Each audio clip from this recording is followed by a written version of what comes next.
फक्त नाशिक वाचवायचा, महाराष्ट्र वाचवायचा आणि हिंदुस्थान वाचवायचा विचार ज्यांच्या डोक्यात आहे त्यांच्यापर्यंत हा कार्यक्रम पोहोचल्याने किती येतील ते पाहायचं होतं. आम्हाला धर्मकारण आणि राष्ट्रकारण करायचं आहे आणि म्हणून बच्चावजी जरी भाजपचे अध्यक्ष असले तरी ते जागृत हिंदू नात्याने या ठिकाणी उपस्थित. आम्ही जर्मनीत आलो, आम्ही आमच्या हिमतीने इथं पुन्हा स्थापित झालो. आम्ही हिंदुस्थान सोडला, अफगाणिस्तान सोडला, पण हिंदू धर्म सोडला नाही. जय श्रीराम, जय जय श्रीराम, वंदे वंदे. आदरणीय मंच, उपस्थित नाशिकचे सगळे हिंदूवादी, या अर्थाने की आजच्या या वातावरणात जिथं लोकांना गाड्या, त्यानंतर हॉटेलच्या पार्ट्या, बाटल्या असं काही द्यावं लागतं तेव्हा लोक कार्यक्रमाला येतात.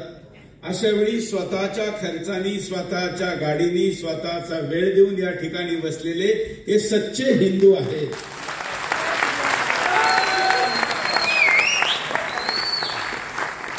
अनेक लोक अशी वाट पाहत होते की मी फोन करावा.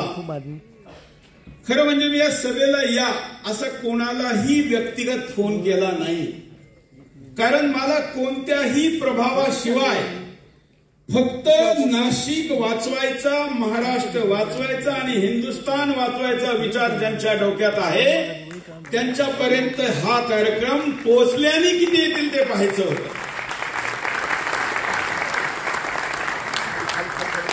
त्यामुळे असे आपण सगळे नाशिकची, देशाची, धर्माची चिंता करणारे आज या ठिकाणी आलेलो आहोत. मुद्दा काय? आपल्याला माहिती आहे की आपण फक्त समस्येवर कधीही बोलत नाही. समस्या सगळ्यांना माहिती आहे. आपण सगळे रोज सोशल मीडियावर, व्हॉट्सअपवर, विविध माध्यमातून हे रेज पाहतच असतो. का रडणारे सगळे आहे असं नाही म्हणत मी की समस्या सांगण्यात चूक आहे, पण फक्त समस्या सांगणं आणि त्याच्यावर उपाय न सांगणं म्हणजे उलट जास्त नकारात्मक मानसिकता बनवणं आहे. म्हणून काय केलं पाहिजे तर कोणत्याही समस्येची ज्यावेळी ज्या ठिकाणी कुठं तुम्ही चर्चा कराल त्यावेळी त्याच्याबरोबर तुम्हाला शक्य तुमच्या क्षमतेने उपायाची चर्चा केली पाहिजे. आणि आपला तर नारा आहे सुदर्शनचा की केवळ समस्या नाही, समाधान भी. म्हणून आपण कधीही कुठली समस्या सांगतो तर तिचं समाधान सांगतो. मित्रांनो, सगळे कार्यकर्ते मला माहिती आहे सगळ्यांना चिंता आहे आणि म्हणूनच आज या ठिकाणी आपण आलेला आहात. वर्किंग डे आहे, पाऊस आहे, तरी आलेला आहात. म्हणून मी समस्येचं फार विस्ताराने वर्णन करत नाही, डायरेक्ट विषयाला येतो. या देशामध्ये अनेक प्रकारच्या समस्या आहेत, परंतु सगळ्यात मोठी समस्या कुठली जर आहे असं मला वाटतं, कारण ज्या समस्येतून बाकीच्या समस्या निर्माण होतात तर ती सगळ्यात मोठी समस्या आहे हिंदुस्थानात घटत चाललेला हिंदू आणि वाढत चाललेला मुसलमान. त्याचा बदलता अनुपात. मला असं वाटतं, कोणाकोणाला असं वाटतं? सगळ्यांना वाटतं. कारण आपण लव जिहादवर बोलतो. कारण काय? बोलायचंय, हे प्रशिक्षण वर्ग आहे, सभा नाही. लव जिहाद का जास्त आहे? मुसलमान वाढले. लँड जिहाद काय?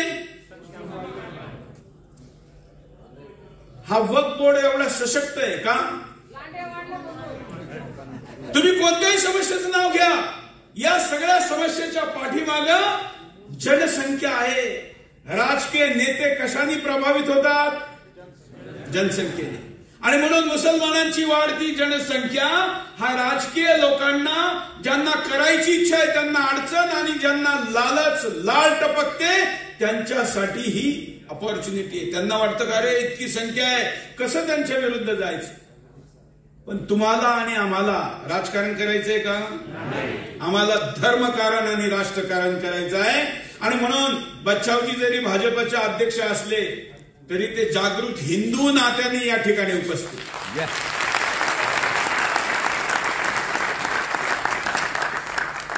मित्रांनो, आपण या पूर्ण विषयाकडे पाहण्याचे 2 उपाय शोधले.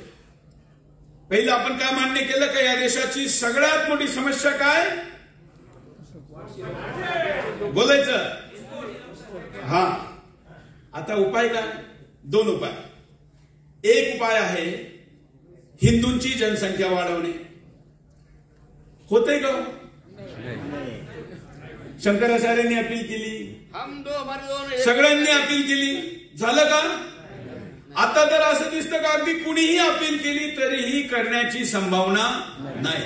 दुसरं, हे कॉम्पिटिशन राष्ट्रहिताचं पण नाही. बरोबर ना? बरोबर. हे राष्ट्रहिताचं पण नाही की आपणही ते वाढवताय 4-4 बायका. चला बायका तर आपण नाही करणार, पण 44 हे आपण करू शकतो का? हिताचं नाही.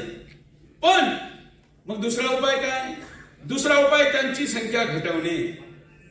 आता ही घटणार कशी हो? त्याच्या 2 उपाय. पहिला उपाय जनसंख्या नियंत्रण कानून. तो आणावा यासाठी आपण संपूर्ण हिंदुस्थानाची 70 दिवसाची यात्रा केली. 20,000 किलोमीटरची. 8,96,00,000 आपण मिस कॉल आणि सिग्नेचर एकत्र केले.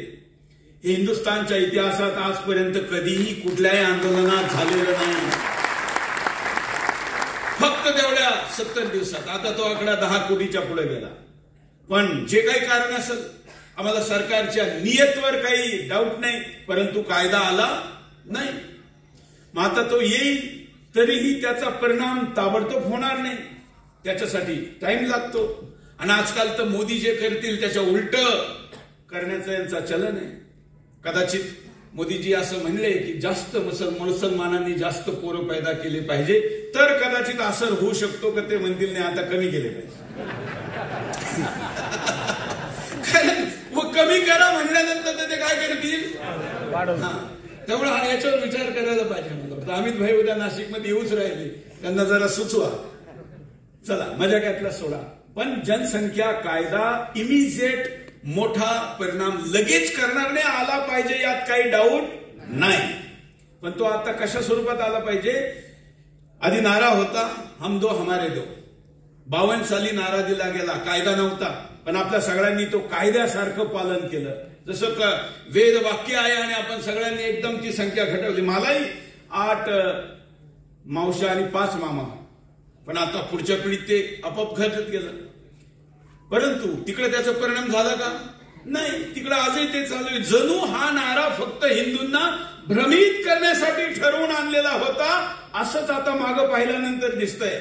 आणि म्हणून त्याचा परिणाम झाला नाही. मग आपण 17 मध्ये आंदोलन सुरू केलं, 18 यात्रा काढली, नारा बदलला आणि आपण म्हणलं हम दो हमारे दो तो सबके दो, म्हणजे सगळ्यांचे 2 असा नारा दिला. पण आता तो नारा पुन्हा बदलावा लागल. कारण आता असं म्हणावं लागल का 2 फक्त त्याचेच ज्याचे 2 पेक्षा जास्त मुलं पैदा केले जातात ज्या कम्युनिटीकडनं. कारण कम्युनिटीच्या अस्तित्वासाठी 2.3 to 2.6 याच्यामध्ये बर्थ रेट पाहिजे, तरच तो वंश ती कम्युनिटी जिवंत राहते. पण चला 2 म्हणायचं असेल तर हिंदू तर 2च्या खाली आला.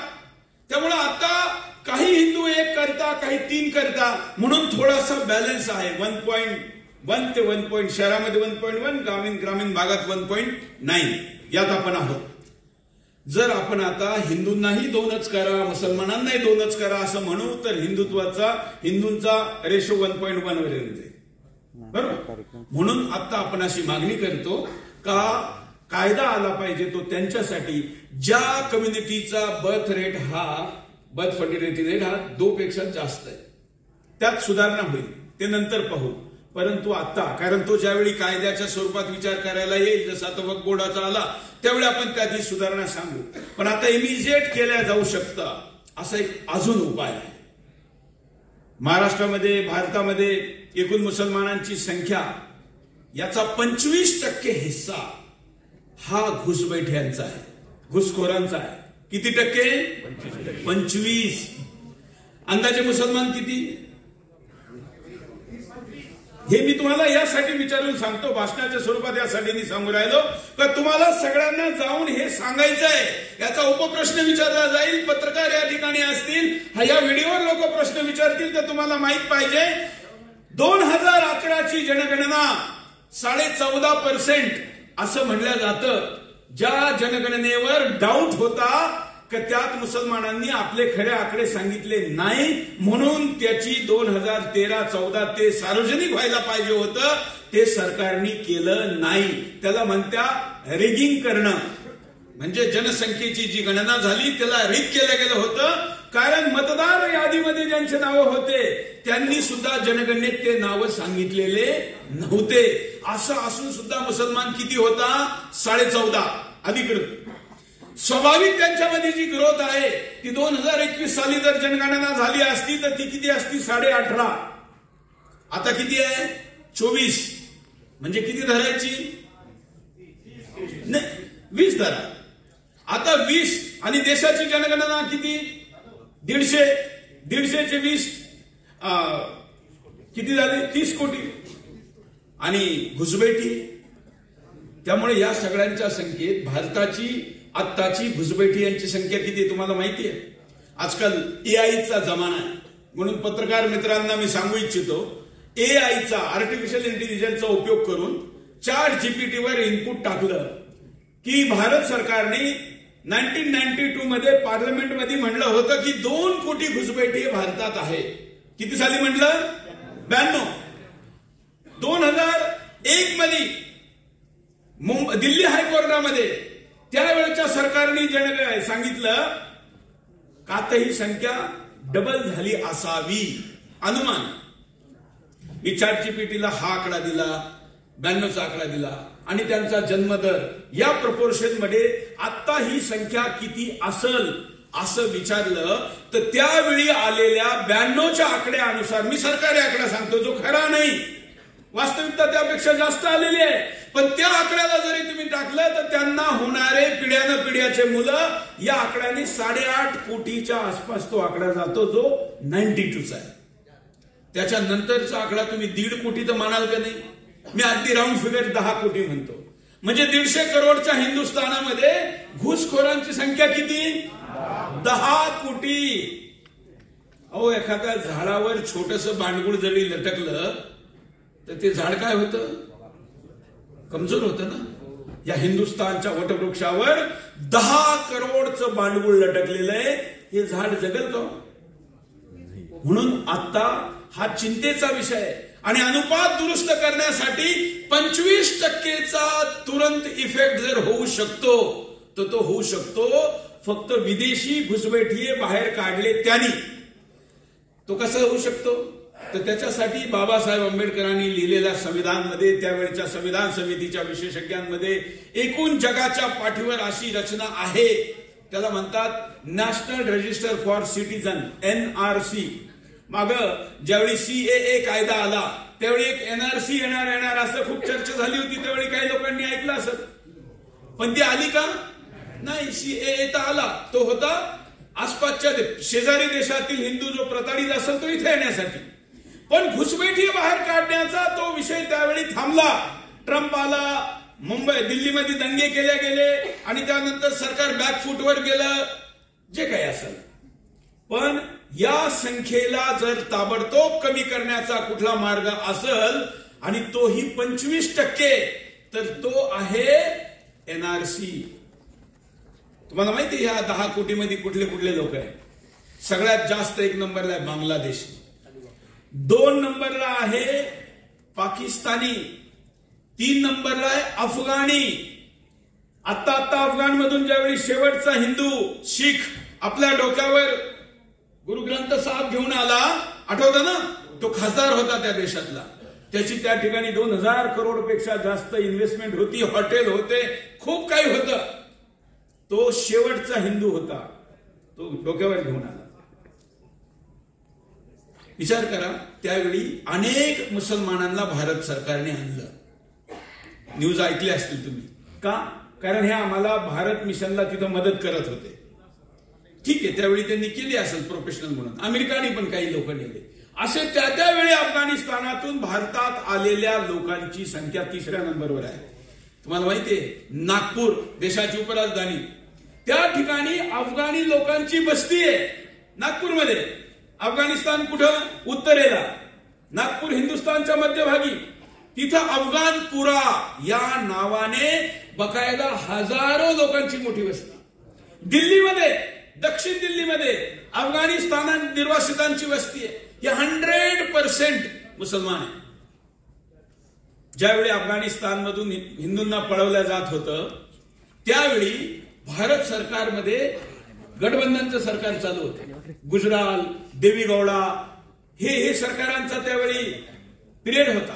आणि त्या काळामध्ये त्यांनी म्हणलं का त्या ठिकाणी चालू असलेली अशांती ही आमची समस्या नाहीये.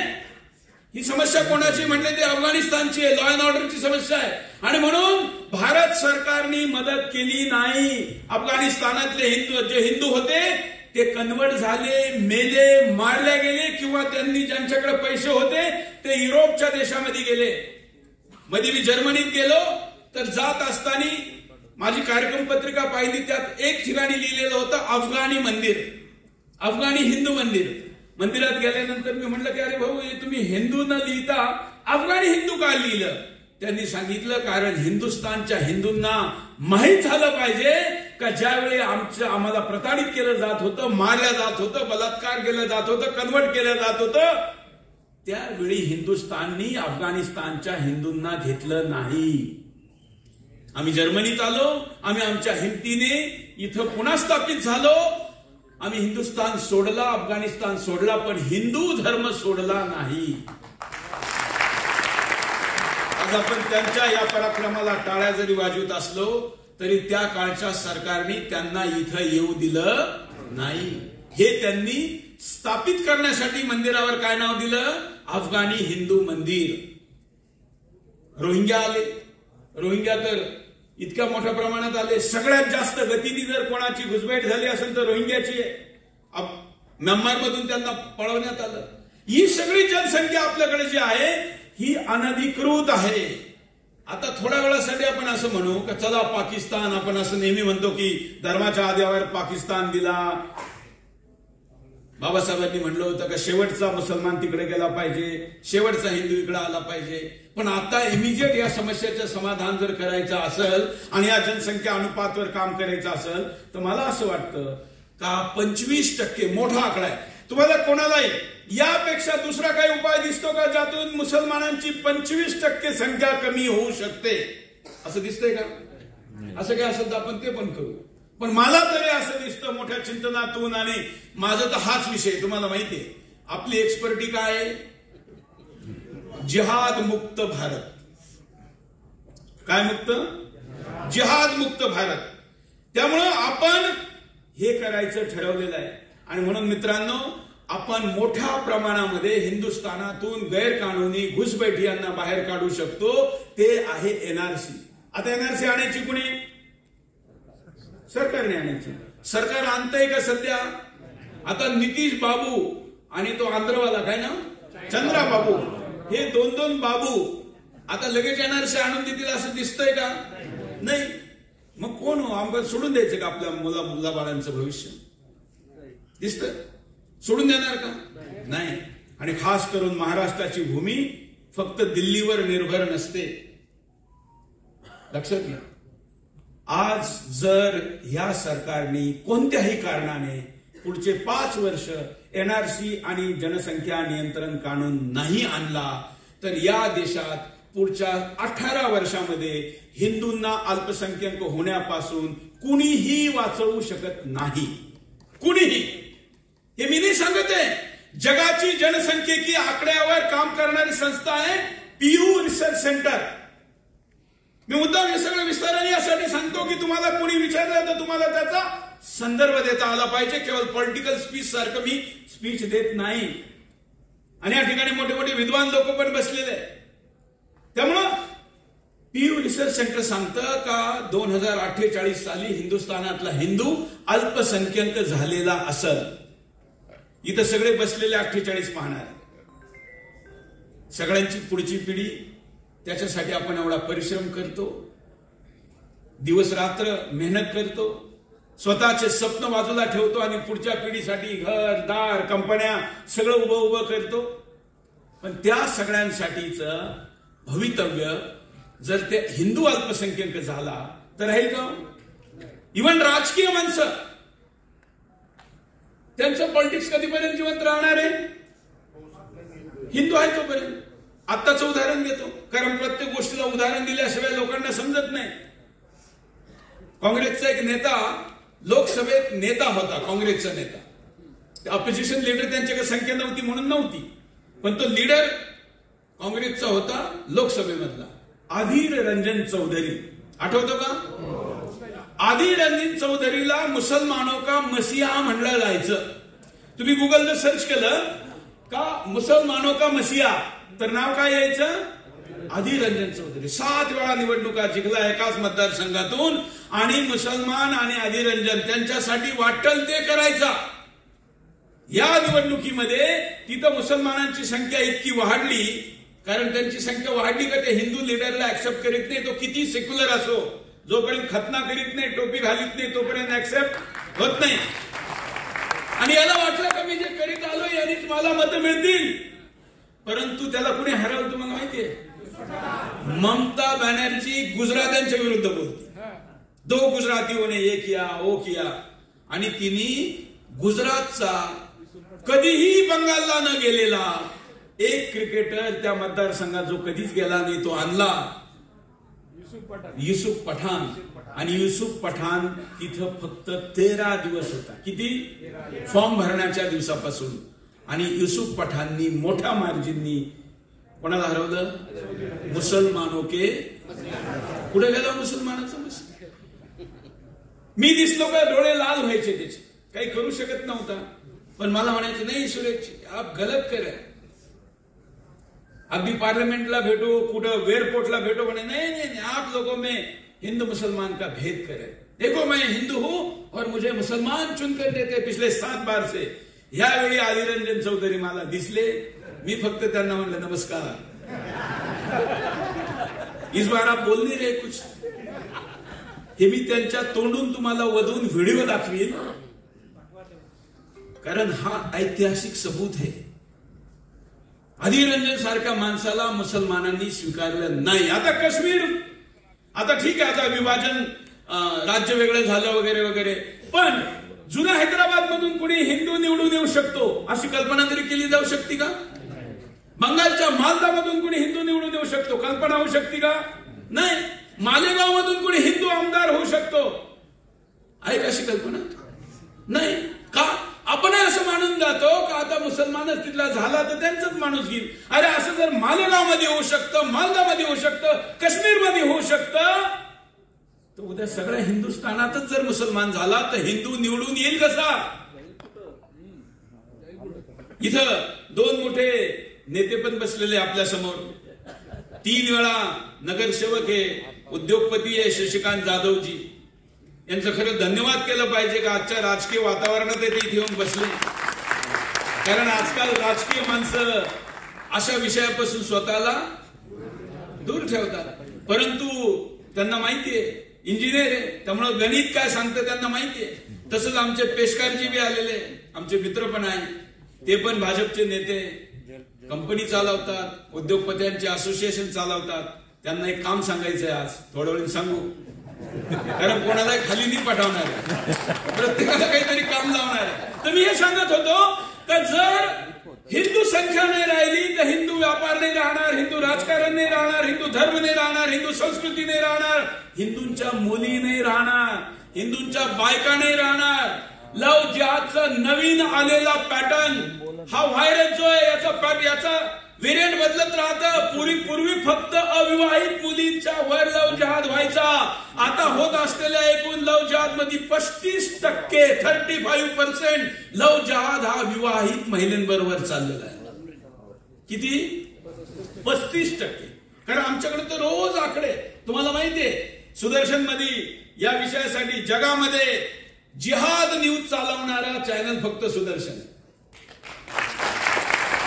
जसं लोक मार्केट न्यूज चालवतात, वेदर न्यूज चालवतात, स्पोर्ट्स न्यूज चालवतात, आम्ही म्हणलं हे बाकीचं पाहायचं असेल तर दुसरे चॅनल आहे, जिहाद न्यूज पाहायचं असेल तर सुदर्शन. म्हणून यात आकडे येतात, पूर्ण देशभरातून आम्ही डाटा कलेक्ट करतो आणि त्याच्या दाव्यावर बोलतो. मी कोणाबरोबर या विषयात बहस करायला तयार आहे, चर्चा करायला तयार आहे, जर आकडे चुकीचे असेल. आता आपण या मुद्द्यावर पोहोचलो की हिंदू जर नाही राहिला तर त्याचं काहीच राहणार नाही. आणि आपण सगळे आज एक ठिकाणी आम्ही गेलो होतो, आमच्या बरोबरच्या वर्गमित्र होत्या इथं आलेल्या आहेत, हा, यांच्याकडे गेलो. मी काय केलंय, आजकाल माझ्याबरोबर 10वीला जे होते, माझ्याबरोबर कॉलेजला जे होते, त्या सगळ्यांना आता मी म्हणतो का आता तुम्ही सेटल झालेले, घरं घेतलेले, त्यामुळे तुम्ही आता या कामामध्ये या. तर माझ्याबरोबर जे 10वीला होते, माझ्याबरोबर जे कॉलेजला होते, अशा इथं 2 आमच्या वर्गामध्ये असलेल्या एबीव्हीपीत माझ्याबरोबर काम केलं वेगवेगळ्या, यांना माहीत झालं पाहिजे, यांनी पण आपल्या वर्गातले कामाला लावायचे. सुरेखा त्यावेळी विद्यार्थी परिषदेची महाविद्यालय प्रमुख होती कोपरगावला, SHM कॉलेजला, आणि ही पण आमच्या बरोबर होती सुजाता.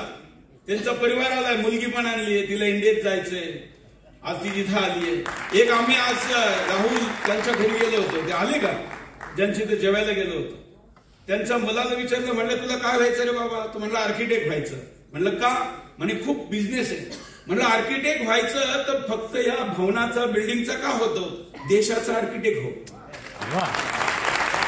त्याने एकदम डोळे असे करून पाहिले, त्याच्या वडिलांकडे मी पाहिलं, म्हणलं काय रे, आज एवढं कमावलेलं एक मुलगा एक मुलगी आहे, मुलांनी पुन्हा पैसेच कमवून दिले पाहिजे का, लावा ना देशाच्या आर्किटेक्चरसाठी, गरज आहे. आणि हे मी जे तुमच्या समोर मांडतोय हे आर्किटेक्चरच आहे. हा देश कसा बिघडत चाललेला आहे हे पाहून देश कसा वाचवायचा हे आज या ठिकाणी ठरवायचंय, म्हणून तुम्हाला बोलवलेलं आहे. म्हणून मी तुमच्या समोर काय मांडलं, पहिलं मुस्लिम संख्या समस्या, असंतुलन सगळ्यात मोठी समस्या. हिंदूंची वाढवायची, होऊ शकते का, नाही. मग त्यांची कमी करायची, 2 उपाय. पहिला काय, जनसंख्या नियंत्रण कानून. दुसरा जनता NRC. मग NRC सरकार आणीत नाही, मग करायचं काय, हातावर हात धरून बसायचं का, नाही. या महाराष्ट्राने दाखवून दिलं की अटकपासून कटकपर्यंत या हिंदुस्थानावर ज्यावेळी हिरवा झेंडा लावला होता आणि मोठे मोठे राज परिवार ज्यांची हजारो वर्षाची परंपरा आहे ते मुघलांच्या दावणीला होते, त्यावेळी महाराष्ट्राने घोड्याला टाप मारली आणि अटकपासून कटकपर्यंत भगवा झेंडा फडकावला. तुम्ही आम्ही त्यांच्या वंशज. या ठिकाणी एकही माणूस असा नाहीये ज्याच्या पूर्वजांनी या लढाईत कधी ना कधी भाग घेतलेला नाही, सगळ्यांनी घेतलेला आहे. आणि म्हणूनच तुम्ही आज इथे हो, म्हणूनच मी इथे आहे. तुम्ही असेच थोडे आलेले, काहीतरी योजना असंच आपण मानतो ना. त्यामुळे तुम्ही यासाठी आलेले आहे कारण ईश्वराला सुद्धा या समस्याचं समाधान करणारे लोक पाहिजे, ते तुमच्यात दिसत आहे. म्हणून सरकार ते NRC आणत नाही. मग आता आणायची कुणी, ज्यावेळी कुणी करीत नाही त्यावेळी कुणी, जब जहां कम वहां हम, आपलं म्हणणं आहे ना, आपण नेहमी म्हणतो जहां कम वहां हम. जर सरकार आणू शकत नाही, मी म्हणलं की नियतीवर सरकारच्या काही प्रश्न नाही, आम्ही काय मोदींच्या देशभक्तीवर डाऊट घेत नाही, पण सरकार काही कारणाने आणू शकत नसल तर एक उपाय आपण शोधून काढला, आपण आणणार. त्याचं नाव असणार जनता NRC. काय नाव असणार, बोलायचं काय नाव असणार, कोण आणणार, आम्ही. कोण आणणार, पुढच्या वेळी म्हणा मी. कोण आणणार, आता कसे आणू शकतो मी, मोदीने आणायला पाहिजे ते मी आणणं एवढं सोपं आहे का, आहे. कसं ते सांगायला आज बोलवलं. जनता NRC आली असती तर कुठून आली असती, वरून खाली आली असती. आपलं सरकारी NRC आली असती तर कुठून आली असती, वरून खाली आली असती. ही खालून वर जाईल, ती कशी मला सांगा. आता जाधवांच्या 32 कंपन्या, 32च ना, 13 हा, मी थोडं इकडे 32 होऊन द्यावा, देवाला प्रार्थना. 13 कंपन्या. तुमच्या कंपनीमध्ये राहणारा माणूस, काम करणारा माणूस हा कोणत्या देशाचा नागरिक आहे हे विचारण्याचा अधिकार तुम्हाला आहे का नाही, कर्तव्य पण आहे का नाही. तुम्ही हे करायचं ठरवलं तर तुम्हाला देशाचं सर्वोच्च न्यायालय सुद्धा थांबू शकतं का, कारण आजकाल चांगल्या कामाला थांबवण्याचं षड्यंत्र कुठून चालतं, कुठून चालतं? आणि म्हणून जर आपल्याला हे करायचं असेल, व्यक्तिगत स्तरावरून करायचं असेल, तर आपण जनता एनआरसी सुरू करायचं ठरवलं व्यक्तिगत स्तरापासून. माझ्या कंपनीत 15,000 लोक काम करतात. ते कुठल्या देशाचे आहे हे मी त्यांना विचारू शकतो आणि त्यांनी सांगणं हे त्यांचं कर्तव्य आहे. जर त्यांनी ते नाही केलं तर त्यांना मी माझ्या कंपनीतून काढू शकतो आणि आपल्या टीमला सांगू शकतो का हे लोक आहे ज्यांनी कागद नाही दाखवले. तुम्ही भांडण करायची गरज नाही, तुम्ही फक्त एवढंच काम करा. म्हणून तुमचे असोसिएशन आहे, तुमचे काही सदस्य आत्ताही मला इथं भेटले होते, इथं कुठेतरी बसलेले. ते म्हणले की आंबडची इंडस्ट्रीवाल्यांची उद्या मीटिंग लावतो. म्हणलं उद्या नाही, पुढच्या वेळी लावू. आणि सगळ्या इंडस्ट्रीवाल्यांनी देशभक्ती साबित करण्यासाठी, आपल्या भविष्याला सुरक्षित करण्यासाठी, आपल्या मुलाबाळांना मुसलमान होऊ द्यायचं नसेल तर फक्त एक काम करा, ते म्हणजे तुमच्या कंपनीत, तुमच्या ऑफिसमध्ये, तुमच्या कार्यालयामध्ये काम करणारा माणूस हा कोणत्या ठिकाणचा नागरिक आहे हे विचारायचं. होऊ शकतं का नाही? झालं. व्यक्तिगत स्तरावरची झाली. अगदी घरामध्ये सुद्धा काम करणाऱ्या बायांमध्ये माझी माहिती अशी आहे का नाशिक शहरामध्ये सुद्धा बांगलादेशी महिला घरात काम करतात. दिल्ली एनसीआर मध्ये यांची संख्या 90%. किती? 90%. आता पकडल्या. एक घटना सांगतो मी. घटना दरवेळी यासाठी सांगतो का काय का जरा प्रूफ झाला पाहिजे, म्हणजे पुन्हा काही भाषणावर प्रश्न उठायचा प्रश्न राहत नाही. नोएडा सेक्टर 51 2 वर्षापूर्वी एक बांगलादेशी चोर महिला घरामध्ये काही चोरी करताना घरवाल्यांनी पकडली. पकडल्यानंतर फोन केला पोलिसला. पोलीस येण्याच्या आत 1000 पेक्षा जास्त बांगलादेशी तिथं आले. महाबून सोसायटी नावाची हायटेक एकदम सुपर बिल्डिंग आहे. हायटेक सोसायटी, महागाचे फ्लॅट आहे. सगळे अधिकारी, सेक्रेटरी, IAS लेवलचे लोक तिथे राहतात. परंतु त्या ठिकाणी पोलीस पोहोचायच्या आत 1000 पेक्षा जास्त बांगलादेशी पोहोचले. त्यांनी दगड मारली आणि ती बिल्डिंग फोडली. गेटवरच्या वॉचमॅनला पळून लावलं आणि त्या बाईला घेऊन गेले. घटना कुठली? दिल्ली एनसीआर मधली. बंगाल मधली, केरळ मधली नाही सांगू राहिलो, काश्मीर मधली नाही सांगू राहिलो, दिल्ली एनसीआर इथली घटना आहे. इतकं ज्यांची स्थिती आहे, त्यामुळं आपण यावर आक्रमकतेने गेलं पाहिजे. त्यामुळे पहिला उपाय मी सांगितला व्यक्तिगत. दुसरा उपाय जनता एनआरसी आणायची. कुठून शोधायचे, कसे शोधायचे सांगतो मी, पण कुठं आणायची पहिली व्यक्तिगत. दुसरी, एखाद्या गावाच्या सरपंचांनी ठरवलं की माझ्या गावात राहणारे लोक कोणत्या देशाचे हे मी चेक करायचं. करू शकतो का नाही? सगळा देश सोडून द्या, सगळ्या देशाकडे नंतर जाऊ आपण. कारण गाव आणि शहर मिळून तर देश बनतो, कंपन्या मिळून तर आपण सगळे फ्रॅक्शनल छोट्या छोट्या लढाया. शिवाजी महाराजांचं जर असतं तर काय केलं असतं? हेच केलं असतं. जनता एनआरसी चांगली असते, तुकड्याने एक एक. ठीक आहे ना? आणि म्हणून जर गाव आता इथं सरपंच असतीलच, काही सरपंच आहे का कुणी सरपंच? 2-3 इकडं पण. ठीक आहे.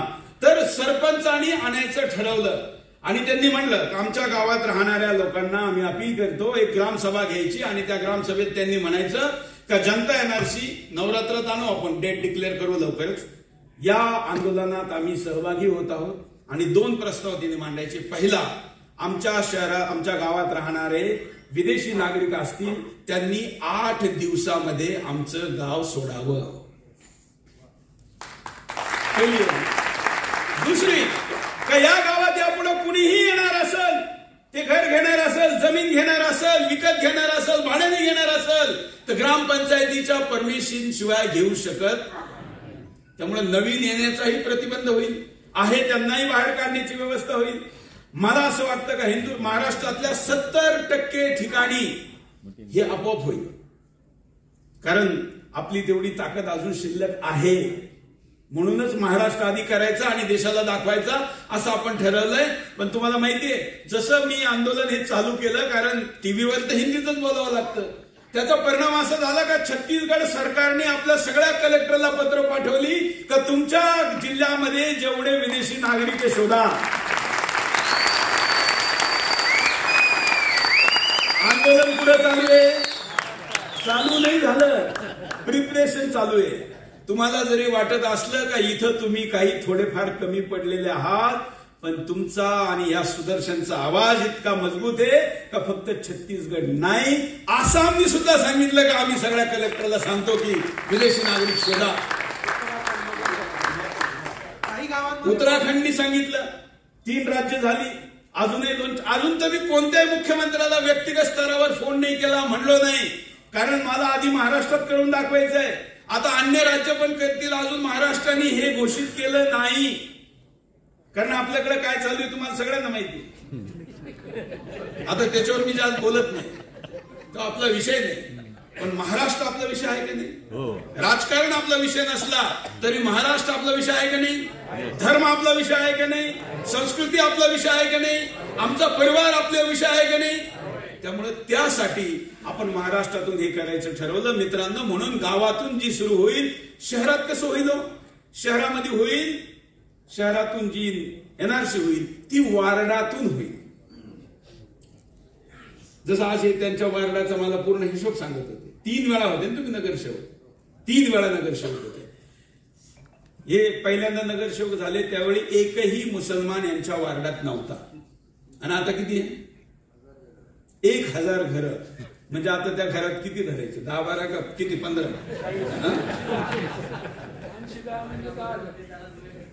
हो झाले ना. तुमच्या आसपासची स्थिती आहे ना, सोसायटीची स्थिती आहे. त्यामुळं तुम्हाला नाशिकचा आकडा सांगतो. बरं झाला आता नाशिक विषय निघालाच आहे, तर जरा मी पुढे जाण्याच्या आधी नाशिक सांगतो. 2011ची जनगणना, नाशिकची 2000ची जनगणना, 2011ची जनगणना काय सांगते? 2011च्या जनगणनेनुसार नाशिकमध्ये 12 लाख प्लस ही पॉप्युलेशन होती. मुसलमान संख्या किती होती? 80,000. किती? 80,000. आता किती झाली? 2024-21 ची जनगणना झाली नाही. याला आर्थिक सर्वेक्षण मध्ये ही जनगणना प्रोपोर्शनेट केली जाते, कारण सगळं प्लॅनिंग करण्यासाठी फक्त 2011चे आकडे वापरले जात नाही. जे टेक्निकल लोक आहेत त्यांना हे माहित असेल किंवा चेक करू शकता. 2024चा आकडा आहे का इथली जनसंख्या ही 17 लाख झाली, त्याच्यात मुसलमान 7.5 लाख आहे. किती पट झाली? 10 पट. आता ते 80,000नी 7.5 लाख, आपण किती आरोप केला जास्त जन्माला घालता, तरी 80,000 तर 7.5 लाख करू शकत नाही 14 वर्षात. याचा अर्थ असा आहे का 2 प्रकारे संख्या वाढवल्या गेली. ते म्हणजे ठरवून काही भारतीय मुसलमानांना नाशिकमध्ये आणल्या गेलं, आणि दुसरं घुसबैठीये इथं आले.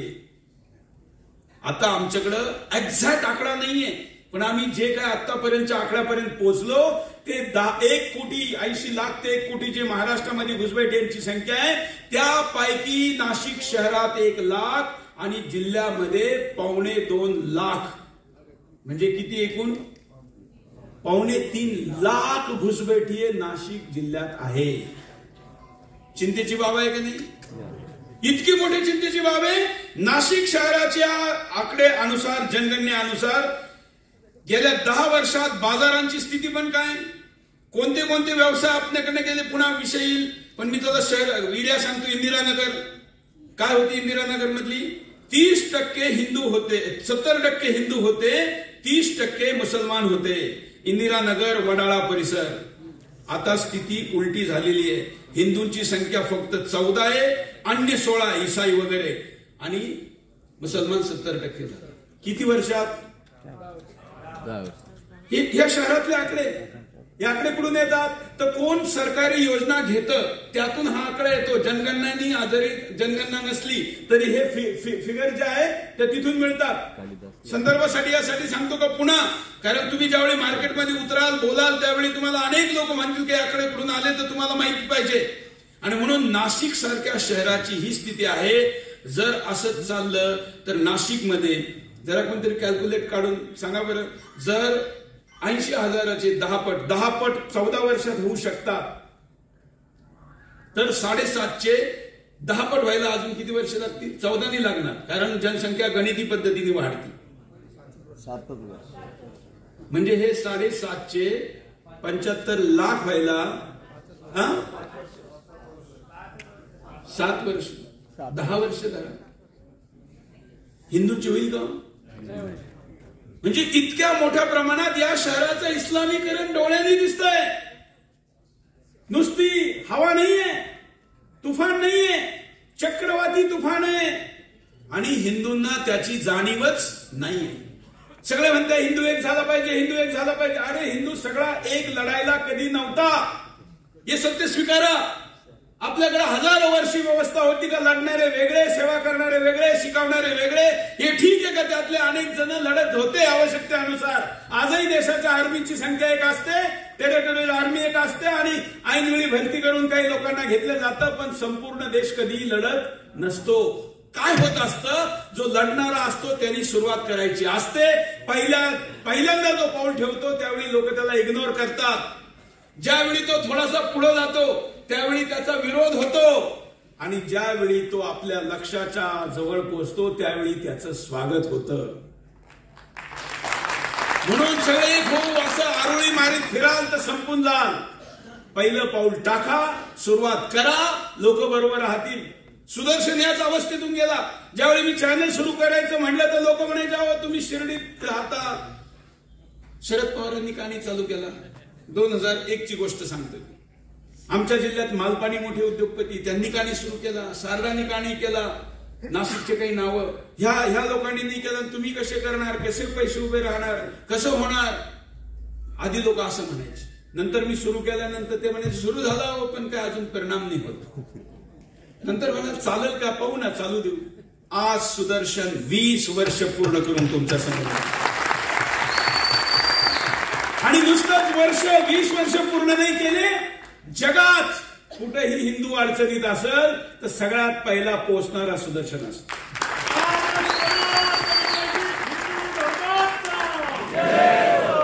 आणि उभा राहतो म्हणजे फक्त बातमी सांगायला नाही. साम दाम दंड भेद. काल मी गंगापूरमध्ये होतो आणि ते जो हैदराबादचा नमक हराम आहे ना भाग्यनगरचा, त्याचा नमुना एक खासदार होता संभाजीनगरमध्ये. काल तो 2-4 हजार गाड्या घेऊन मुंबईला गेला. बरोबर ना, सगळे चॅनल दाखवत होते.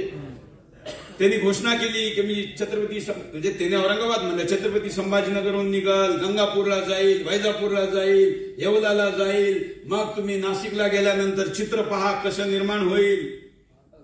तो तिथून निघाला. त्याचा वेळ माझा वेळ एक होता. तर माझ्या सिक्युरिटी पोलिसला काय, त्यांना तर त्यांचं पाहायचं असतं लॉ अँड ऑर्डरचं. त्यांना वाटलं सुरेश चव्हाण ते ऐकतील म्हणून हेडक्वार्टरनी माझ्या पीएसओला सांगितलं का साहेबांचा रूट चेंज करा, त्यांना बाहेरून घेऊन जा. मी म्हटलं का, मी तसा पोलिसला कॉपरेटच करीत असतो. पण त्यांनी सांगितलं नाही, तो इम्तियाज जलील तिकडून चालला. म्हणलं तुम्ही पोलिसनी सिक्युरिटी दिली नाही तरी चालल, मी त्याच रस्त्याने जाईल. परिणाम काय झाला माहितीये? काल नांड्यांनी रस्ता बदलला. गंगापूरला आला नाही तो, गंगापूरला आला नाही. त्यांनी पाहिलं इथं सुरेश चव्हाण के आलेला आहे, काही करू शकतो.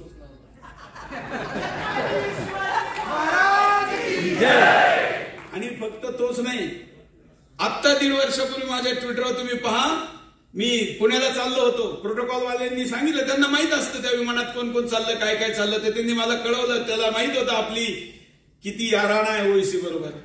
त्यामुळे त्यांनी कळवलं की साहेब आज तुमच्या विमानामध्ये ओवीसी पण आहे. महाराज दिल्लीत होते त्यावेळी. मी ट्विट केला आणि लिहिलं की आज 35,000 फूट हवेमध्ये एक गद्दार के साथ मुकाबला होने वाला है. आणि त्याला टॅग केलं. अशाला गद्दार म्हणायला काय घाबरायचं? मी ट्विट केलं, एअरपोर्टला पोहोचलो, 2 माणसं मुद्दाम विमानात जास्त घेतली. वाटतं नरेश होता, त्याला मी एक एक्स्ट्रा कॅमेरा दिला. म्हटलं कुठला अँगल चुकला नाही पाहिजे. आणि विमानतळावर गेलो, प्रोटोकॉलला म्हणलं आला का तो? म्हणलं साहेब त्यांनी 2चं विमान 5चं करून घेतलं, त्यांनी फ्लाईट बदलली. हे मी का सांगतो? तुम्ही सुरू करा. सगळे बरोबर यायची वाट पाहू नका, सुरू करा. तुम्ही निघाल त्यावेळी लोक तुमच्या बरोबर आपोआप येतील.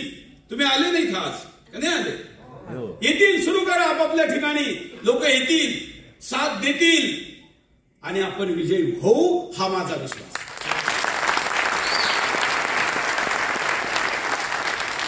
म्हणून गावागावातून आपण निघू. गावात एनआरसी करू, शहरात वार्डात करू. आपण याच्या 5-6 अवस्था बनवल्या, 6 फेजेस बनवल्या. पहिला फेज जे मी आता तुमच्या समोर करतोय हे काय, कार्यकर्ता. मी तुम्हाला दर्शक श्रोता मानत नाही, असं कुणी चुकूनही स्वतःला समजू नका. मी तुम्हाला सगळ्यांना या आंदोलनाचा कार्यकर्ता आणि सैनिक मानतोय. सगळे कोणत्या वयाचे असो. शेट्टीजी पहा, शेट्टीजी म्हणू शकले असते नाही हो याच्यामध्ये जरा घरघर जायचंय, माझं वय झालं. ते आपल्या टीमला म्हणले की भलेही मी रोज 10 किलोमीटर चालू शकत नसल, मोठ्या बिल्डिंग मध्ये चढू शकत नसल, पण मी रोज जेवढ्या घरात जाऊ शकल मी जाईल आणि मी तुमच्या बरोबर. म्हणून सगळ्यांना बरोबर घ्या, सुरुवात करा. पहिलं आपण गाव केलं, दुसरं आपण वार्डात केलं. असं करत करत सगळा महाराष्ट्रातला 70% हिस्सा विदाऊट विरोध होईल.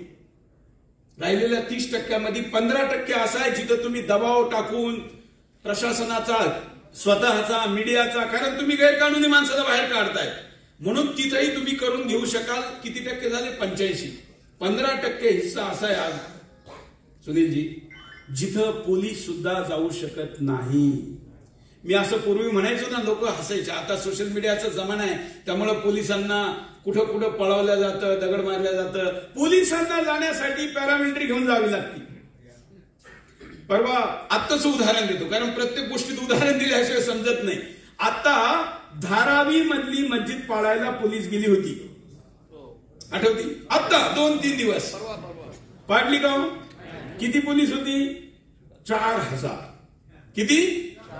4000. त्यांनी आली मोठ्या स्टाईल मध्ये, तिथं परेड बिरेड केली. त्यांना वाटलं काही फरक पडेल, पण नाही, पुन्हा मागे यावं लागलं. एक ईट न काढता. हा फक्त भारताच्या पोलीसचा, महाराष्ट्राच्या पोलीसचा अपमान नाहीये, या देशाला 33% टॅक्स देणाऱ्या सरकारचा अपमान आहे असं मी मानतो. हे देशाची मायानगरी जिला म्हणतो तिचा अपमान आहे. या राज्यात राहणारा तुमचा माझा अपमान आहे, कारण आमची पोलीस जाऊन एक गैरकानूनी मस्जिद तोडू शकली ही स्थिती आहे. आणि म्हणून मित्रांनो आता पुढे कसं जायचं तर आपण याच्या 6 स्टेप बनवल्या. पहिला, कार्यकर्त्यांना या समस्येची माहिती देणे, त्याचं प्रशिक्षण करणे, त्यातून टीम उभी करणे. कुठलंही संघटन नाही, हे सुद्धा भाजप म्हणून इथं बसलेले जे भाजपवाले आहेत, जे दुसऱ्या कुठल्या संघटनेचे असतील, बावरीजी संघटना म्हणून नाही, मी पण संघटना म्हणून नाही, पार्टी नाही, संघटन नाही, आपण सगळ्यांनी उतरायचं ते सिव्हिल सोसायटी ऑफ महाराष्ट्र. हे थोडं शिकलं पाहिजे आपण. कुणी सिव्हिल सोसायटी बनवली होती मागं? आठवतं ना, टोपी घातली होती सगळ्या देशाला. आपल्या अण्णाला टोपी घातली होती, अण्णाची काढून घेतली होती, घातली नव्हती. दिल्लीमध्ये आठवतं ना. जर सिव्हिल सोसायटी बनवून एक माणूस देशाला उल्लू बनवू शकतो, तर तुम्ही आम्ही सिव्हिल सोसायटी बनवून महाराष्ट्राला वाचवू शकतो. म्हणून इगो नाही, काही नाही. आता हे बघा, 2 मोठे माणसं आले तरी खाली बसली. आपण सगळ्यांनी मिळून उतरायचं आणि आपण म्हणून यात मी नाही, हम म्हणून यात उतरायचं. पहिली स्टेप लोकांना सांगायचं, कार्यकर्त्यांना सांगायचं. दुसरी स्टेप जनतेला सांगायचं, जनजागरण टीम बनवल्यानंतर. तिसरी स्टेप काय? अपील. जसं त्या सरपंचांनी केली ना, तसं आपण ठरवलं का महाराष्ट्रातले जे सेनेमध्ये काम केलेले, आज काय आर्मीवाले लोक असतील ना, जे आर्मीत होते, हात वर करा बरं. आर्मीजी तर इथं मंचावर आहे, अजूनही बरेच जण आहे. हा, तर सेनेमध्ये ज्यांनी काम केलं ते, जे खेळाडू, भारतरत्न, पद्मविभूषण, पद्मश्री जे असतील, आपण सगळ्यांना अपील करू. अभिनेते, सगळ्यांना, नॉन पॉलिटिकल सगळ्या लोकांना एकत्र करू आणि आपण असं म्हणू की या समितीत तुम्ही या, ही सिव्हिल सोसायटी मुवमेंट आहे आणि आपण पुढे जाऊ. याचं कारण हे पण आहे का जर तुम्ही आम्ही हिंदू संघटनेच्या नावाने गेलो तर हे काय करतील, आपल्याला बदनाम करण्यासाठी लेंचेच माणसं कुठेतरी पाठवतील, तिथं व्हिडिओ बनवतील का पहा भारतातल्याच मुसलमानांना हे पळून लावू राहिले, आणि मग जगभरामध्ये म्हणतील का मुसलमान सुरक्षित नाही, फलाना फलाना.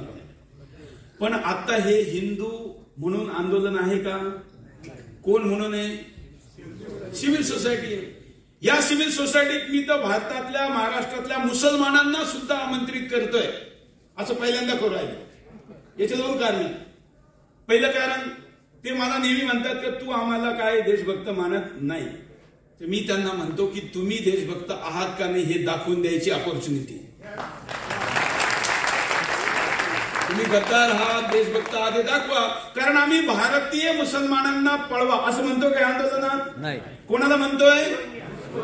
घुसखोरांना म्हणतोय. त्यामुळे भारतातला जो मुसलमान आहे त्या मुसलमानाला आपण म्हणतोय का तू ये, या सिव्हिल सोसायटीत ये, आपण जाऊ आणि गैरकानूनी माणसाला बाहेर काढू. आला तर चांगले, आमचा अंदाज चुकला तर आम्हाला काही वाईट वाटायचं कारण नाही, आम्ही खुश होऊ का चला आमचा अंदाज चुकला. पण नाही आले आणि येण्याची शक्यता तर काय होईल? हे जे सेक्युलर डोम कावळे आहे ना, जे दरवेळी आम्हाला शिकवतात का सगळे असे नाहीये, तुम्ही का सगळ्यांना असं म्हणतात, त्यांचंही एकदाचे डोळे उघडतील, त्यांना क्लॅरिटी होईल. त्यामुळे मुसलमानांच्या समोर ऑपॉर्च्युनिटी आहे का त्यांनी आम्हाला चुकीचं साबित करावं आणि आमच्या बरोबरने आमच्या पुढे राहून घुसबैठीये मुसलमानांना बाहेर काढावं. आले तर त्यांच्या सह, नाही आले तर त्यांच्या शिवाय, आणि विरोध केला तर त्यांचा विरोध गाडून पुढं जाऊ. त्यामुळे ही सिव्हिल सोसायटी जाईल. पहिली स्टेप कार्यकर्ता सिलेक्शन, टीम सिलेक्शन. दुसरी स्टेप त्यांचं प्रशिक्षण. तिसरी स्टेप जनजागरण.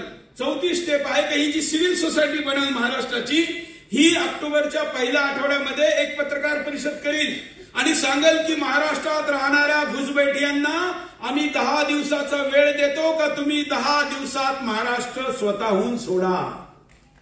त्याच वेळी सरपंच अपील करील, त्याच वेळी नगरसेवक करतील, त्याच वेळी कंपन्यांमध्ये सुरू झालेलं राहील. स्वतःहून गेले तर खूप चांगलं. जर त्या दिवसात नाही गेले, कोणाला गाडी घोड्याची कमी असेल बाहेर जायला, तरीही आम्ही द्यायला तयार आहोत. आहे का नाही? द्यायला पाहिजे. बाबा तू इतक्या दिवस राहिला, परत लुटला आम्हाला, आता प्रेमाने चालला, निदान साडी चोळी काहीतरी म्हणतं ना आपल्याला. पण आपण ही मानवता दाखवू आणि जायला वेळ देऊ. त्याच्यानंतर पुढची स्टेप, याला आपण अपील म्हणलं, त्याच्यानंतर पुढची स्टेप येईल सर्च, म्हणजे खोजो, म्हणजे शोधा. जर स्वतःहून गेले नाही तर आपण सर्च ऑपरेशन चालू करू, म्हणजे शोध मोहीम. कुठेही गैरकानूनी गोष्ट करत नाहीये तुम्ही, आम्ही लक्षात घ्या. भारतीय नागरिकाचं कर्तव्य आहे का विदेशी नागरिक जर असेल तर त्याला शोधणं. त्यामुळे तुम्ही कानून तोडला का? नाही. या सर्च मध्ये कसं सर्च करायचं त्याच्या आधी याच्या पुढच्या 2 स्टेप सांगतो, म्हणजे कन्फ्युजन राहणार नाही. कारण आता बांगलादेशमध्ये ज्यावेळी हिंदूंवर अत्याचार झाले तर आक्रोशित हिंदूंनी दंडे घेतले आणि काही वस्त्यांमध्ये गेले, दंडे मारले आणि आता ते अटकले.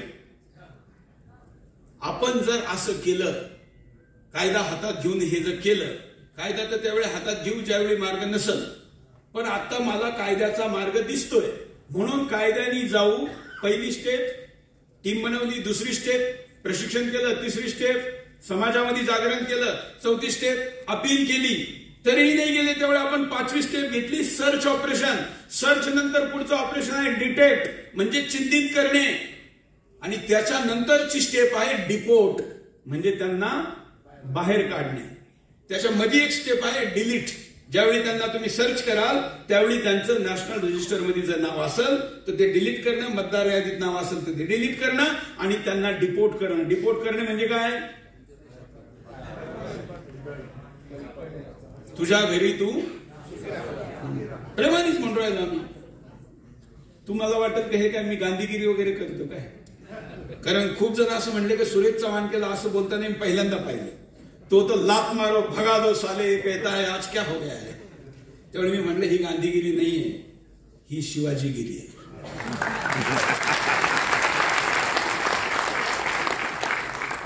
हाच गनिमी काळ या काळाचं काय करणार बाबा, मजबुरी आहे. म्हणून यात कुठेही गैरकानूनी आहे का? अनैतिक आहे का? होऊ शकतं का नाही? म्हणून आपण सर्चला गेलो. आता सर्चला गेल्यानंतर कसं करायचं? कुणीतरी मला आता आल्याच गाठवलं लगेच का जरा सांगा ते कसं पकडायचं. मी म्हणलं भाषणात सांगतो. कसं माहितीये तुम्हाला? पहिली गोष्ट, तुम्ही गावात आहात किंवा वार्डात आहात किंवा तुमच्या कंपनीत आहात तर तुमच्याकडे एक लिस्ट आहे. त्या लिस्टला तुम्ही घेतलं तुम्हाला माहितीये का याचे बापदादा इथेच राहतात, तो हिंदू असो मुसलमान असो, तुम्हाला गॅरंटी सुरेश चव्हाण की माझी काय एनर्जी करणार, तुम्ही त्याला टिक केली. ज्याला तुम्हाला वाटतं की याला कागद विचारले पाहिजे त्याला तुम्ही कागद विचारले. समजा तो म्हणला का मी कागद दाखवणार नाही, तर तुम्ही ज्याला तुम्ही कन्फर्म केलं पहिल्या स्टेपमध्ये, सुरेश चव्हाण की असेल, कोणी मुसलमान असेल, जो भारतीय असेल, त्याला तुम्ही हिंदूच्या समोर ऑरेंज रंग दिला, मुसलमानाच्या समोर ग्रीन रंग दिला, अन्य जे कोणी असतील ईसाई वगैरे वगैरे त्यांना तुम्ही सफेद रंग दिला. आणि जो तुम्हाला कागद दाखवणार नाही, जो म्हणाल मी दाखवणार नाही, तुम्ही त्याला ना गचंडी पकडायची, ना लात मारायची, ना दंड्या मारायचं, काही करायचं नाही. तुम्ही फक्त काय करायचं, त्याच्या नावासमोर येलो मार्क करायचा, सस्पेक्टेड, संशयित.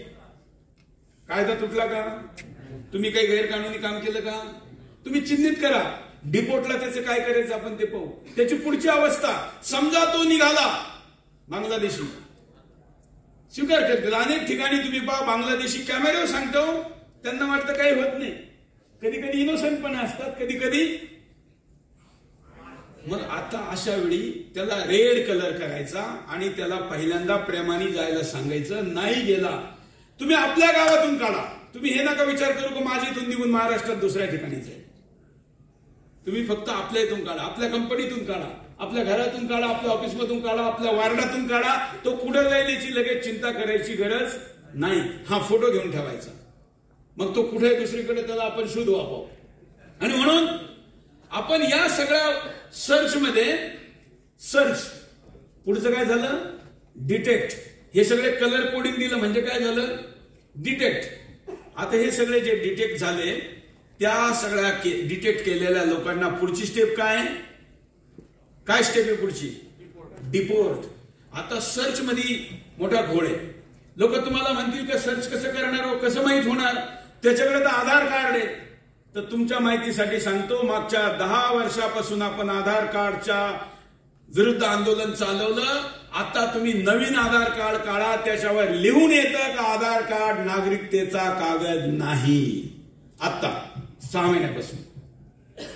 आधी आधार कार्ड म्हणजे नागरिकता असं मानायचे, आता आधार कार्ड हे नागरिकतेचं डॉक्युमेंट नाही. त्यामुळे फक्त आधार कार्ड दाखवला तर चालायचं नाही. मग काय करायचं, त्याच्याकडे तर रेशन कार्ड पण आहे, त्याच्याकडे तर पासपोर्ट पण तुम्हाला मिळेल, कारण आपल्याकडे नसेल एखाद्या वेळी पण त्याच्याकडे गॅरंटेड असेल. आत्ताच मी तुम्हाला नवीन प्रूफ सांगतो. ज्यावेळी मोठ्या प्रमाणात बांगलादेशमध्ये हिंदूंवर अत्याचार चालू झाले आणि तिथून पळापळ सुरू झाली, तर सगळ्यात जास्त यायला कोणी पाहिजे होतं, पण तसं नाही झालं. मुसलमान एजंटांनी याला ऑपॉर्च्युनिटी मध्ये कन्वर्ट केलं. आपदा अवसर में बदलली आणि ऑफर काढली.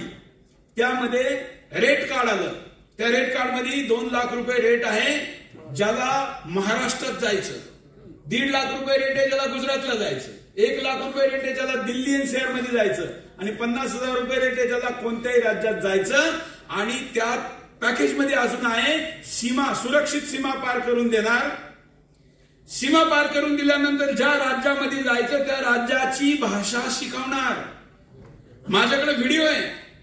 किशनगंज नावाच्या सीमावर्ती जिल्ह्यामध्ये तिथं कोचिंग क्लास चालतो घुसबैठियांसाठी. त्यांच्या बस्तीमध्ये तो कॅम्प जो बनलेला आहे त्याच्यामध्ये एक व्यक्ती त्यांना सांगतो की महाराष्ट्रात गेले तर 200 शब्द तुम्हाला यायला पाहिजे, आई माहित पाहिजे, भाकर माहित पाहिजे, सगळं सांगितलं जातं. ऑफर मध्ये लिहिलेलं आहे. त्याच्यानंतर त्याला सांगितलं जातं का तुला सुरक्षित ट्रान्सपोर्ट केला जाईल ज्या गावात तुला जायचं आहे. तुमच्याकडे आकडे नसतील पण या ठिकाणी अशा जमाती आहे, अशा संघटना आहे का कोणत्या शहरात फळभाजीवाले किती पाहिजे, किती हातगाड्यांची जागा शिल्लक आहे, किती ठिकाणी कंपन्यांमध्ये काम करायला लोक पाहिजे, किती ठिकाणी कन्स्ट्रक्शन लेबर पाहिजे, याचे लोकांकडे डाटा आहे, आकडा आहे त्यांच्याकडे. त्या व्यक्तीला त्या शहरात पोहोचवल्या जातं त्याच्या स्किल टॅगिंगच्या अनुसार. हिंदूंकडे स्किल टॅगिंग नाही अजून, त्यांच्याकडे स्किल टॅगिंग येणाऱ्या माणसाला त्याच्या प्रोफेशन अनुसार तिथं पाठवतात. त्याच्यात पुढे लिहिलेलं आहे का तुम्ही ज्या शहरात जाल त्या शहराच्या मस्जिदीच्या इमामाबरोबर तुम्हाला भेटवलं जाईल. आणि त्याच्या पुढचं मोठं खतरनाक आहे, तुमच्या माझ्या आई बापांनी पूर्वजांनी लढवून रक्त सांडवून बलिदान देऊन जो देशाची इंच इंच भूमी वाचवली तो एजंट त्या घुसपैठियाला सांगतो, घुसखोराला सांगतो का तुला त्या गावामध्ये सरकारी जमीनवर घर दिलं जाईल. किती रुपयात? फक्त घर नाही, सगळं. सीमा पार करून आणणं, भाषा शिकवणं, त्याचं खानपान, त्याला इथं आणणं, त्याला हे करणं, पुन्हा त्याला हे फक्त पैशासाठी होतंय का? नाही. गजवा हिंद, हिंदुस्तानवर कब्जा करायचा असेल, लडके लिया पाकिस्तान और हंस के लेंगे हिंदुस्तान, हे करण्यासाठी याचा वापर केला जातो. आणि ती संख्या इथं आणल्या जाते. त्याला सांगितलं जातं की तुला सगळे कार्ड देईल, आधार कार्ड जे काय असेल हे सगळं केलं जातं. प्रूफ आहे. म्हणून मित्रांनो, या अवस्थेतून या लोकांना सर्च करणं मोठं कठीण आहे. म्हणून पहिली अवस्था आधार कार्ड डॉक्युमेंट नाही. दुसरी काय, त्याला म्हणायचं तू तुझे डॉक्युमेंट दाखव. बाप कुठे आहे? मराठीत म्हणतं ना, आता नाही तरी पितृपक्ष चालू आहे, बाप दाखव नाही तर, आता तो श्राद्ध तर नाही घालणार, पण बाप दाखव नाही तर आमचा देश सोड. देश नंतर आधी महाराष्ट्र सोड, आमचं गाव सोड, आमचं वार्ड सोड, आमची फॅक्टरी सोड. आणि म्हणून त्याला आता तो म्हणाल नाही नाही माझ्याकडे तर आता डॉक्युमेंट नाही, अमुक नाही. मग त्याला सांगायचं अब्बू कुठे, बाप कुठे? तर बाप नाही दाखव. तो आता महाराष्ट्रात आम्ही 18 ठिकाणी याचं ट्रायल घेतली. त्यांनी सांगितलं का झारखंड मधल्या राहुल केला नावाच्या गावामध्ये माझा बाप मेला म्हणे, आणि त्याला काढलं. म्हणलं ठीक आहे, लिहून घेतलं. आणि राहुल केला मधला आपल्या कार्यकर्त्याला सांगितलं का तिथल्या स्मशानभूमीमध्ये जा, त्याला कब्रस्तान म्हणतात. प्रत्येक कब्रस्तानमध्ये एक रजिस्टर असतं. त्या रजिस्टरमध्ये कोण कधी मेलं ते लिहिलं जातं, आणि त्याची नोंद स्थानिक स्वराज्य संस्था म्हणजे ग्रामपंचायत, नगरपालिका, महापालिका जी काय असेल त्याच्यामध्ये होते. आपले पोरं गेले. त्यांनी सांगितलं 92 जानेवारी महिन्यात त्याचा अब्बू गेला. आम्ही तिथं गेलो, म्हणजे आपली टीम गेली. त्यांनी ते रजिस्टर काढलं, त्याचे फोटो काढले. अब्बू सापडले नाही. म्हणजे त्याला आता तुम्ही रंग कोणता देणार त्याच्या नावासमोर? नाही, आत्ताच रेड नका देऊ, येलो द्या. है ना, सस्पेक्टेड म्हणजे तो रेड होऊ शकतो, ग्रीन नाही होऊ शकत. मग असं करण्यासाठी तुम्ही हे करा. पूर्ण देशभरातल्या राज्यात तो सांगेल त्या राज्यातून तुम्हाला 24 तासात कब्रिस्तानच्या लिस्ट मधून चेक करून सांगण्याची व्यवस्था आपण केलेली आहे. पूर्ण देशभरात त्या ठिकाणचे कार्यकर्ते करतील. दुसरं, तो काय सांगतो मी बंगालचा आहे. सगळे 99% सांगत्या, 1% सांगत्या आसामचा आहे. तर जेव्हा तो बंगाली सांगतो ना, महाराष्ट्र पोलीस विभागात एक विभाग आहे गोपनीयमध्ये विदेशी नागरिक, पण ते ओळखू शकत नाही. का माहिती तुम्हाला? कारण तो जी बंगाली बोलतो ती पश्चिम बंगालची बंगाली आहे का बांगलादेशची बंगाली हे पोलिसला माहित नाही. तुम्हाला तो सांगेल हे पहा मी तर बंगाली बोलतो. म्हणून काय करायचं तुम्ही, त्याचा एक व्हिडिओ बनवायचा. तसं आपण बंगालमधून 100 कार्यकर्ते या ठिकाणी आणायचं ठरवलं. जो ती बंगाली बोलतो ती पश्चिम बंगालची बंगाली का बांगलादेशची बंगाली ती ओळखतील. 100 जण. पण तरी अजून एक व्यवस्था आपण निर्माण केली की कॉल सेंटर बनवलं आणि तुम्ही तो व्हिडिओ बनवायचा आणि तो व्हिडिओ त्या कॉल सेंटरला पाठवायचा. ती टीम तिथून तुम्हाला सांगेल की ही भाषा बोलतो ही बंगाली बांगलादेशची आहे का पश्चिम बंगालची आहे. म्हणून ही समस्या सुद्धा संपली. आता पुढे कसं, म्हणजे पहिलं काय केलं तुम्ही, आधार बिधार चालणार नाही, कागद मागितले. त्याच्यानंतर काय केलं तुम्ही, बाप दाखवा म्हणले, ते पण लक्षात आलं. त्याच्यानंतर तुम्ही त्याला भाषेवरून ओळखलं. अजून तो काय काय करू शकतो, हेच इकडून तिकडून माझे इकडे नातेवाईक आहे, पिक नातेवाईक आहे, एवढ्यावर थांबायचं नाही. असे अजून 25 मुद्दे आहे का तुम्ही सर्च मध्ये त्याला कसं पकडू शकतात. मी तुम्हाला 5 आत्ता सांगितले. आता हे सर्च झालं, लिस्ट बनली, मग त्याच्यानंतर काय झालं, डिटेक्ट पण झाले सर्च मध्ये. मग त्याच्यानंतर स्थिती काय आली, डिपोर्ट करण्याची. इथपर्यंत तुम्ही काम करण्यात तुम्हाला काही अडचण आहे का? मला एक राजकीय व्यक्ती भेटले, खासदार आहे. मला म्हणले सुरेशजी पत्रकार पण आहे. ते म्हणले की काय आजकाल काय चालू आहे. म्हणलं काय नाही, आजकाल महाराष्ट्रात एनआरसी आणायचा विचार करतोय, घुसपैठ यांना काढायचंय. नाही, या आंदोलनाचा बीजेपीला फायदा होईल म्हणे. म्हणलं मग असं करा, नाही तुम्ही करा. तर नाही नाही आजकाल नाही करता यायचं आम्हाला, निवडणुकीनंतर करा ना. मला म्हणले. मी म्हणलं मग असं करा ना, तुमच्या घोषणापत्रातल्या निवडणुकीनंतर करू. नाही म्हणे ते नाही जमणार. म्हणलं मग मला सांगा, बाळासाहेब असते आणि सुरेश चव्हाण की त्यांना म्हणलं असता का घुसबैठी बाहेर काढायचे, घुसखोर बाहेर काढायचे, तर काय म्हणले असते? 10 सेकंद ते शांत बसले आणि त्यांनी पण स्वीकार केलं का बाहेर काढले पाहिजे असंच म्हणले असते. त्यामुळे होऊ शकतं का नाही?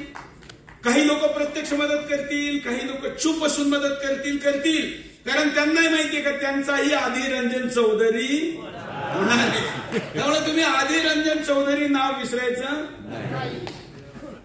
ठीक आहे ना.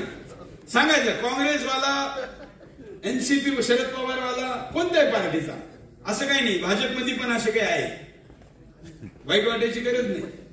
कारण आजकाल इतकी इम्पोर्ट झालेली आहे का त्याच्यामध्ये पण काही. त्यामुळे त्यांना पण सांगायचं, त्यांना द्यायचं एक उदाहरण आहे पण ते पुढच्या वेळी देईल मी तुमच्याकडे, सध्या ते द्यायची गरज नाही. पण सगळ्यांना बरोबर घ्यायचं आणि हे करायचं. हे करण्यासाठी मी तुमच्या समोर पूर्ण विषय मांडला. तुम्हाला माहितीये जर आता महाराष्ट्रात अनेक रिझर्वेशनचे आंदोलन चालले, त्या सगळ्यांना अधिकार आहे त्यांचं रिझर्वेशनचं आंदोलन करायचं कारण संविधानाने तो दिलेला आहे. पण सगळ्यांच्या चाललेल्या रिझर्वेशनच्या आंदोलनातून जर ते सगळ्यांचे मान्य झाले तर पुढच्या 5 वर्षात फक्त 2.5 लाख लोकांना रोजगार भेटतील. किती? 2.5 लाख. पण जर जनता एनआरसी आणली, फक्त महाराष्ट्रात 80 लाख लोक काढली तर 40 लाख लोकांना. किती? 40 लाख. अहो भीक मागणाऱ्यापासून तर मोठमोठ्या कंपन्यांमध्ये काम करणारे ते लोक आहे. हे सांगत होते आज काय सगळ्या हातात अंगठ्या घालता म्हणे, बरोबर. मार्बलचे दुकानं, याचे दुकानं, हे दुकानं, ते दुकानं, खूप ठीक आहे. तुमचं आमचं रक्त घेऊनच झाले. त्यामुळं या सगळ्या लोकांना आपण बाहेर काढू शकतो हे मनात विश्वासाने घेऊन आपण पुढे जायचं आणि यशस्वी व्हायचं. आता कसं करायचं मी तुम्हाला सांगितलं, स्टेप सांगितल्या, कानून सांगितला, आकडे दिले, ऑपॉर्च्युनिटी सांगू राहिले लोक. 40 लाख लोक त्यांनी इतके. मी विनोदाने एक ठिकाणी म्हणलं का आता आजकाल पाहा तुम्ही भीक मागणारे सुद्धा तुम्हाला कोण दिसते? बांगलादेशी आहे, रोहिंग्या आहे, घुसपैठी आहे. का भीक मागायची ना? आम्ही ती भिक्षा नाहीये, ते दान नाहीये, त्यातून पुण्य नाही मिळणार आहे. कारण तुम्ही एक घुसपैठियाला जे पैसे देता ते मानवता नाहीये, ती या देशाची गद्दारी आहे. आणि भीक मागणारा सुद्धा विदेशी का असावा? आमचा माणूस मागेल ना त्याला देऊ आम्ही. आता तुम्ही तर टाळी वाजवली, पण तुम्हाला सांगू याचा इकॉनॉमिक्स काढलाय मी, याच्या पाठीमागचा पूर्ण रेशो काढलाय. तो असं सांगतो का जर महाराष्ट्रातून 80 लाख लोक बाहेर काढले तर एकही मराठी माणसाला भीक मागावी लागणार नाही. एकालाही मागावला, भिकारी नाही, बेघर मुक्त महाराष्ट्र. कारण इतके लोक मिळतील. माझे गरीब माणूस पण तुमच्या बरोबर आंदोलनात उतरला पाहिजे. तर त्याला सांगा की अजून मोदींनी घर दिलेलं नसल तरी 80 लाख लोकांना बाहेर काढल्यानंतर 12.5 लाख, 10 ते 12.5 लाख घरं मिळतील. ते कोणाला दिले जातील? जो बेघर आहे त्याला दिले जातील. त्यामुळे बेघर असण्याची समस्या सुद्धा संपती, रोजगाराची समस्या सुद्धा संपती. हे आपण जे लव जिहादवर बोलतो ना, त्याच्या आधी क्राईमवर सांगतो. तुम्ही कोणत्याही जेलमध्ये जा, आपल्या स्वतःला शांतीपूर्ण म्हणणाऱ्या मुस्लिम लिडरशिपला मी चॅलेंज करतो, कोणत्या पार्टीचे असू, जर तुम्ही एवढे शांतपूर्ण आहात तर तुमच्या जनसंख्येच्या अनुपात मध्ये तुम्ही जेलमध्ये 6 पट का आहात? किती? कुठेही जा तुम्ही, कोणत्याही राज्यात. मग त्याच्यामध्ये आम्ही असं म्हणतो का मेजॉरिटी कोण आहे? घुसखोर आहे. मग जेलची संख्या सुद्धा, नवीन जेल बनावं लागेल का? नाही. तो खर्च सुद्धा वाचल, जेलचं बजेट वाचल, त्याचबरोबर क्राईम कमी होईल. तुमच्या माझ्या मुलींना लव जिहाद मध्ये फसवणारे सुद्धा कोण आहे? हेच आहे. तुम्हाला माहितीये मी आताच एक शब्दप्रयोग केला का 35% विवाहित महिलांबरोबर लव जिहाद होतो. त्याचं पण एक उदाहरण आणि सबूत देऊन टाकतो. म्हणजे पुन्हा कुणी म्हणलं की 35% आकडा कुठून आणला, तर तुम्हाला माहितीये झारखंड राज्यामध्ये एक केस स्टडी द्यायला पाहिजे ना, म्हणून ती सांगतो. झारखंड राज्यातले 6 जिल्हे, तिथं आदिवासी तिथं नियम आहे का आदिवासी सोडून दुसरं कुणीही घर घेऊ शकत नाही, जमीन घेऊ शकत नाही. म्हणून त्यांनी काय केलं, लुडी लंगडी कशीही असो त्या महिलेबरोबर ते लग्न करतात. विवाहित असेल, विधवा असेल, तिच्याबरोबर लग्न करतात का? तिच्याबरोबर लग्न केलं का तिच्या नावाने जमीन घेता येते आणि तिचे पैदा झालेले मुलं असतील, मुले असतील, ते हिंदू होता का हो? भले ती बिचारी आमची आदिवासी, आमची बहीण आहे, हिंदू आहे, पण तिला पैदा होणारे, तिला जन्माने घातलेले मुलं हे कोण होणार? मग त्या पिढीमध्ये ते विकत घेऊ शकता का नाही? कारण ते आदिवासी लावलं त्यांनी. असं करून झारखंड मधले 6 जिल्हे गेले. किती? 6 जिल्हे. आताचे जे मुख्यमंत्री आहे ना, आता निवडणूक लागेल तिथं महाराष्ट्राबरोबर. 5 वर्षापूर्वी हेच मुद्दे ते भाषणातून बोलायचे जे मी बोलून राहिलो. त्यांनी आता 5 वर्ष बोलायचं बंद केलं. तर त्यांचे वोटर, त्यांचे कार्यकर्ते त्यांना म्हणून राहिले का तुम्ही जाता जाता हा नियम करा, नाही तर झारखंड हातातून जाईल. त्यामुळं या षडयंत्रांनी जर बाहेरचा घुसपैठी जो असेल त्याला इथली नागरिकता पाहिजे असेल तर तो कोणाशी तरी लग्न करतो, मग ती विवाहित असेल तरी चालेल. विवाहित उलट जास्त सुरक्षित असती, कारण तिच्याकडे तिच्या खात्यात काही ना काही असतं. ही स्थिती निर्माण झाली.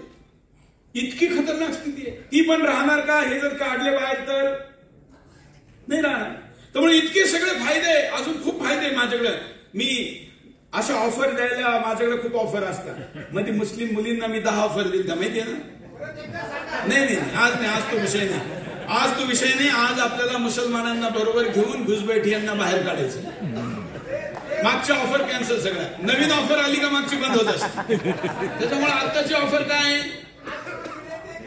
आज आपण भाईचाऱ्याला न मानणारे, मी पुन्हा सांगतो, मी भाईचाऱ्याला मानतो का? हा सगळं हे आपल्या डोक्यात घातलेलं एक व्हायरस आहे. पण आम्ही एक प्रयोग करायला तयार आहोत, कारण आम्ही पाहिलं मागो एक प्रयोग करायला काय हरकत. म्हणून आम्ही या सगळ्यांनी सहमत आहे. तुम्ही सहमत आहात का भारतातल्या सगळ्या मुसलमानांना बरोबर घेऊन घुसपैठ बाहेर काढायची, ही ऑपॉर्च्युनिटी त्यांना द्यायची? सहमत आहे. त्यामुळं आपण यावेळी हा प्रयोग करू, असं मी सगळं काही आपल्या समोर मांडलं. याच्यात पुन्हा एकदा लास्ट विचारतो, मग थोडा प्रश्नोत्तराला वेळ देतो. का यात काहीही गैरकानूनी, अनैतिक, असामाजिक, अनैसर्गिक त्यामुळं करायचंय. हा विषय माझ्या बाजूने मी तुमच्या समोर मांडला. आता जर आपल्या डोक्यात काही प्रश्न असतील तर आपण उभे राहा, तिथंच हात वर करून विचारा, मी इथून तुम्हाला उत्तर देईल. आता माईक तिकडे आहे का? वायरलेस माईक आहे? माता की गंगा माता की, गायत्री माता की, हिंदू धर्म की, हिंदू राष्ट्र की.